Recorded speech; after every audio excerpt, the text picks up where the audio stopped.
કોઈ વાત આવે, ભગવાનની કોઈ ચર્ચા આવે એટલે પહેલા આપણા મનમાં પ્રશ્ન આવે કે આ બધું અંધશ્રદ્ધા લાગે છે.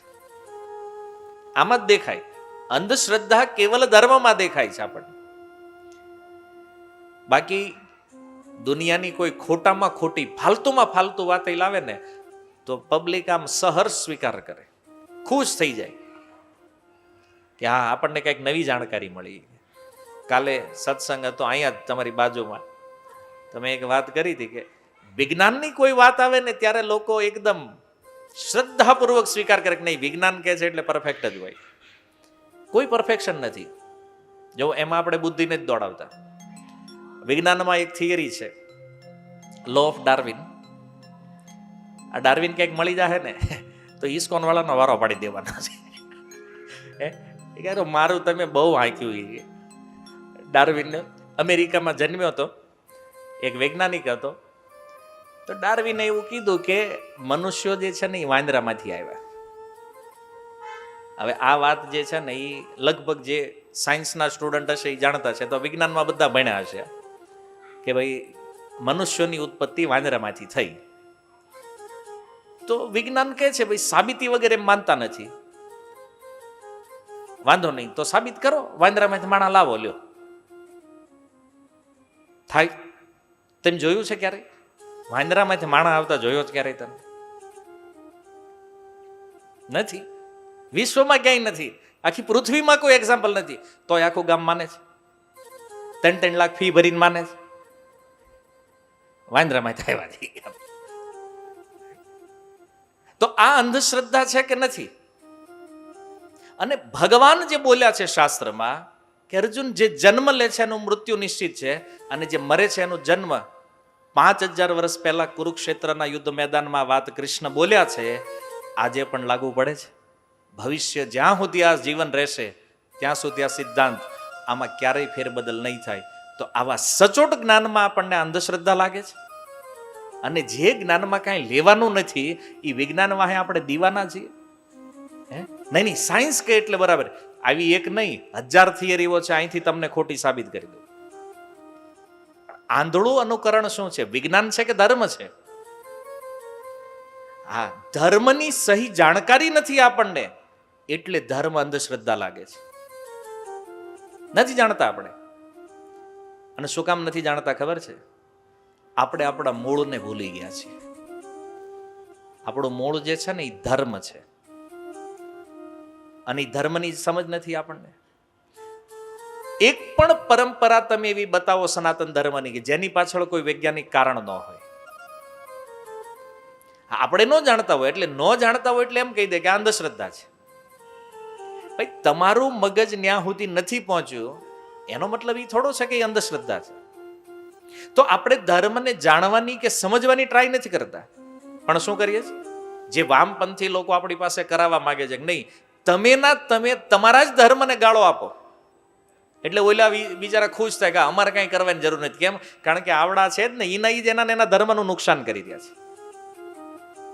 આ મૃત્યુ પછીની જે કંઈ ક્રિયાઓ છે, આજકાલ સુરતમાં જે કહેવાતા સમાજ સુધારકો છે, ભાષણો આપતા હોય મોટા સ્ટેજ ઉપર બેહીને, આવું બધું ન કરવું જોઈએ, આ બધું અંધશ્રદ્ધા છે. હમણાં જ એક સમાજના આગેવાન બોલતા હતા થોડોક ટાઈમ પહેલા, 6-1 મહિના પહેલાની આ વાત છે. એ કે મેં મારા બાપાનું શ્રાદ્ધ કર્યું નથી,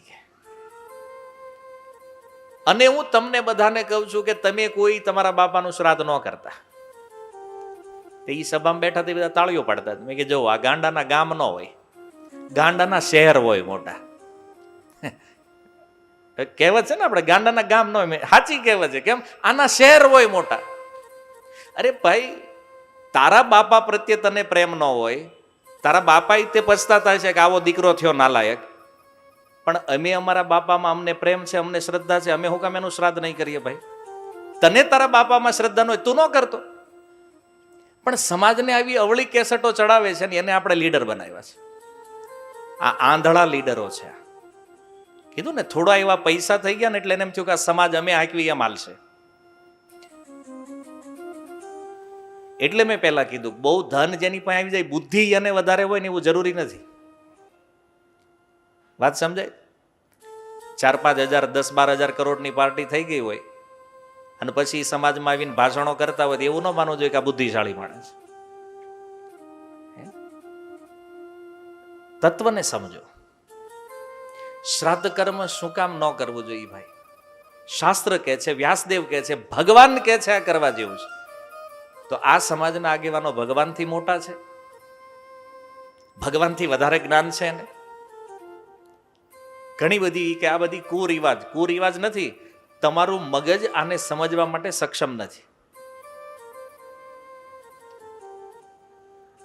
હરેક વસ્તુનું એક વિજ્ઞાન છે, આપણે નથી જાણતા.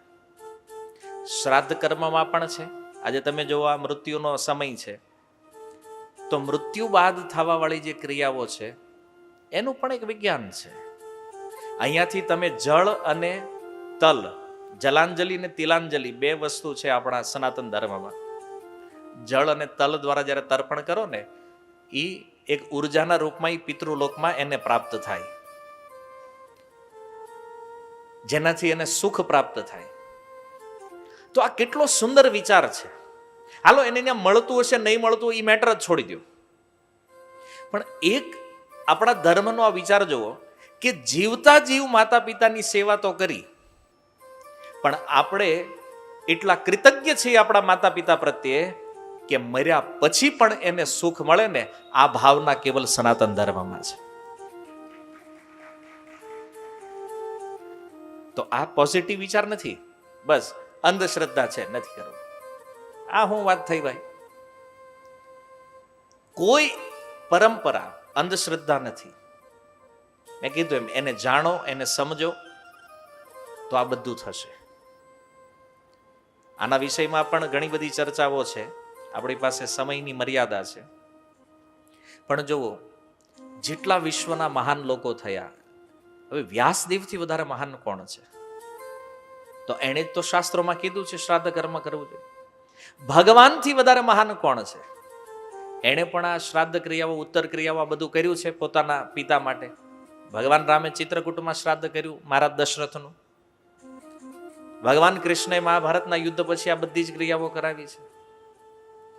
તો જેના વિષયમાં સ્વયં ભગવાન પ્રમાણ છે એને આપણે પ્રમાણિત માનતા નથી. જો આ બધી વાતો હું તમને એટલા માટે કહી રહ્યો છું કે આપણી શ્રદ્ધા અને અંધશ્રદ્ધાનો જે વિષય છે, આજે લોકો એવો ફેલાવ કરે ધર્મ એક અફીણ છે. વિદેશ પશ્ચિમના કોઈ વિચારકે આ લખ્યું છે, ધર્મ એક નશો છે. તમારા માટે કેમ? કારણ કે તમે જંગલી પ્રજા છો, જંગલમાંથી આવ્યા છો, અને આ સનાતન ધર્મ એ લાખો કરોડો વર્ષોની પરંપરા છે. એને ધર્મનું નોલેજ નથી એટલે ધર્મના વિષયમાં એ કાંઈ પણ બોલે. પણ આપણી પાસે તો શાસ્ત્રો છે, આપણા ઋષિ મુનિઓએ આપેલા વિચારો છે. આપણા માટે અંધશ્રદ્ધા કેવી રીતે હોઈ શકે? પણ એ પશ્ચિમનું અનુકરણ એટલું કરતા થઈ ગયા આપણે કે ન્યાથી કોઈ બોલે એટલે વગર વિચારે આપણે કહી દઈએ કે નહીં, એ સાચું જ હોય, કારણ કે ઈવડે ખોટું. આપણે સ્વીકારી લીધું છે કે આપણી કરતા એ બુદ્ધિમાન છે. અને આ બહુ મોટા દુઃખની વાત છે કે આપણા ઋષિમુનિઓએ લખેલા શાસ્ત્રોમાં શ્રદ્ધા નથી, પણ એ પશ્ચિમમાંથી કોઈ બોલે છે, એને ભલે આપણે એના નામનો સ્પેલિંગ લખતા ન આવડતું હોય તો એ વ્યક્તિની વાત ઉપર આપણને પાકો ભરોસો છે. કોઈ જોસેફ કે ડેવિડ એમ કહી દે કે ભાઈ ભગવાન નથી, તો અહીંયા ચાલુ પડી જાય કેટલાય પાછા ભગવાન નથી. વ્યાસના વચનમાં વિશ્વાસ નથી, પણ એક યવન વ્યક્તિ બોલે છે તો એની ઉપર આપણે વિશ્વાસ કરીએ છીએ. આપણી બુદ્ધિનું સ્તર ક્યાં થઈ જવું? તો આ એટલા માટે છે કારણ કે ધર્મના વિષયમાં આપણને જ્ઞાન નથી અને કોઈએ આપ્યું નથી. આ કામ કોનું હતું? આપણા વડીલોનું. વડીલો એક જ શીખવાડ્યું, ધંધો કરો હોય. વડીલો એ ન કીધું કે ડો મરી જા હોય દી, આમ જ બચવાનું કંઈક કરો. કારણ કે તાણ હતી ને, નહીં કાંઈ તાણ બાણે હતી નહીં ભાઈ. આ ખોટે ખોટું મગજમાં પહેલા બહુ તાણ હતી, બહુ ભૂખ્યા મરી ગયા. કોઈ સાંભળ્યું કોઈને દાદા આમાં જ બેઠા, એમ કોઈને દાદા ભૂખ્યા મરી ગયા? નથી મર્યા ભાઈ. હો વર જીવા તાણે. હા, ભૌતિક સુવિધાઓ, વિજ્ઞાનનો વિકાસ નહોતો એટલે સુવિધા નહોતી, બાકી તાણ નહોતી. એ જમાનામાં જે હતું એ બધું હતું જ. કપડાં પહેરવા મળતા હતા, સારું ખાવાનું મળતું હતું, અને એને 100 વર્ષ કાઢતા હતા. અને આપણે વિકાસ કરીને 100 વાળું હાંઠે લાવી દીધું, તો હું આપણે કર્યું ઈ જોવો તમે. કોઈ એમ કે આપણે પ્રગતિ કરી છે, કેટલી કરી? 100 વર્ષનું મનુષ્યનું જે આયુષ્ય હતું એ ક્યાં લાવ્યા? 60 વર્ષે. આ આપણી પ્રગતિ છે. આજે સુરતમાં ખાવાનું કેમિકલ વગરનું મળતું નથી, હવા પ્રદૂષિત, પાણી પ્રદૂષિત. આપણી પાસે ચોખ્ખું છે હું? આપણી પ્રગતિનું રિઝલ્ટ કાઢવું હોય તો કયો, આપણી પાસે ચોખ્ખી વસ્તુ કઈ છે? બધું જ ભેળસેળ. આ જીવન જીવીએ છીએ આપણે, અને તોય આપણને એવું લાગે છે કે આપણે બહુ પ્રગતિ કરી છે. ઊંધા ચશ્મા સિરિયલ છે ને, તારક મહેતા કા ઉલ્ટા ચશ્મા, એ એના નથી, આ કોઈકે આપણને ઊંધા પહેરાવી દીધા છે. અને આજે બધા રોગો ભયાનક આવ્યા છે, આ કેન્સર, આ બધા રોગ. આજે જુઓ, ગમે એ માણા, નાનો બાળક હોય તો કેન્સર આવી જાય. કોઈ પણ વ્યક્તિ, 8-8 વર્ષના બાળકોને હાર્ટ એટેક થવા માંડ્યા છે અત્યારે. જુઓ, રોજ સમાચાર પત્ર વાંચતા હશો તમે. 8-8 વર્ષની ઉંમરવાળા હાર્ટ એટેકમાં છે. 10-10 વર્ષની ઉંમરમાં ડિપ્રેશનના શિકાર બની રહ્યા છે. આ પ્રગતિ છે આપણી? તોય ગર્વથી હાલતા હોય નહીં. ધર્મ ઈ અંધશ્રદ્ધા તો આપણે કરવી લ્યો. મૃત્યુના મુખ ઉપર લાવીને ઉભા રાખી દીધા છે બધાને. આપણે આખા માનવ જીવન ઉપર એક ખતરો છે આ મોટો. તોય આપણને લાગે છે કે આપણે પ્રગતિ કરી રહ્યા છીએ. અધોગતિ બાજુ જઈ રહ્યો છે આખો સમાજ. કોઈ એકલ દોકલની વાત નથી, બધા જ. કારણ કે આપણે સુવિધા સગવડ સિવાય બીજું કાંઈ જોતા જ નથી, અને એનું આ પરિણામ છે. આજે રોગો આવી રહ્યા છે ને, લાખો કરોડો રૂપિયા ખર્ચી નાખો ને તોય સારવાર નથી થતી. બોલો, તોય આપણને લાગે છે આપણે પ્રગતિ કરી છે? નથી. ધર્મ જીવનમાં નથી, બધું શૂન્ય છે. એક વૃક્ષ ત્યારે જીવતું રહે જ્યારે એના મૂળ જમીન સાથે જોડાયેલા હોય. એમ એક મનુષ્ય ત્યારે જ સુખી અને આનંદથી જીવન જીવી શકે જ્યારે એનું મૂળ ધર્મ સાથે જોડાયેલું. ધર્મથી અલગ થયા, જીવનમાં કાંઈ પણ કરો, અંતે વિનાશ થવાનો છે. અને જો ધર્મની સાથે રહ્યા તો આ મૃત્યુ ઉપર પણ વિજય પ્રાપ્ત થવાનો છે. શું કરવું છે? વિનાશ બાજુ જવું છે કે મુક્તિ બાજુ જવું છે? Choice is your. આપણા હાથમાં છે. કારણ કે મનુષ્ય જીવન દુર્લભ છે, સમય બહુ ઓછો છે આપણી પાસે. એટલે આ વિચાર આપણે કરવાનો છે કે મૃત્યુ અને આપણી વચ્ચે જેટલું સમયનું અંતર છે, આટલા સમયમાં આત્મકલ્યાણ કરવું છે કે આ ભોગોમાં જીવન નષ્ટ કરવું છે? આ વિચાર આપણે કરવો પડશે. કારણ કે આમાં બીજા કોઈની હેલ્પ નથી હાલવાની. જો મુક્તિ ચાહીએ છીએ